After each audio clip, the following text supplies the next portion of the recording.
Puluhan tenaga honorer K2 dari Pemprov Sulbar mendatangi kantor Dewan Perwakilan Rakyat Daerah Sulawesi Barat mempertanyakan nasibnya jelang rencana penghapusan tenaga kerja honorer di seluruh instansi pemerintahan 2023 mendatang.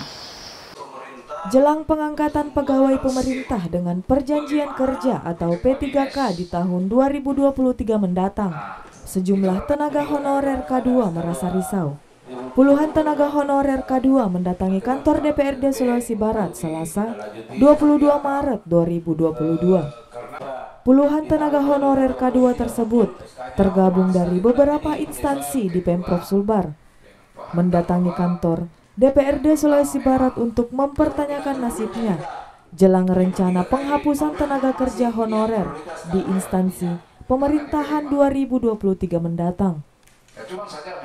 Hal tersebut disampaikan salah seorang tenaga honorer K2 dari Biro Ekonomi Pembangunan di Pemprov Sulbar Padli saat melakukan audiensi bersama Wakil Ketua DPRD Sulawesi Barat Abdul Halim serta beberapa anggota dewan lainnya. Ia meminta kepada DPRD Sulawesi Barat untuk menuntut pemerintah agar memberikan solusi terhadap tenaga honorer K2. Menanggapi hal tersebut, Wakil Ketua Komisi 2 DPRD Sulawesi Barat Hatta Kainang mengaku akan meminta kepada pemerintah agar memprioritaskan tenaga honorer K2. Ini kurang lebih 17 tahun kami regulasi ini PP 49 ini sangat menyakitkan para hati terhadap honorer K2. Olehnya itu kami minta dengan sangat hormat kepada Bapak anggota DPRD untuk terus mempresor pemerintah bersinergi untuk bagaimana melakukan pressure terhadap pemerintah pusat maupun di Komisi 2 DPR RI untuk melakukan sebuah terobosan bagaimana persoalan honorer K2 ini bisa terselesaikan.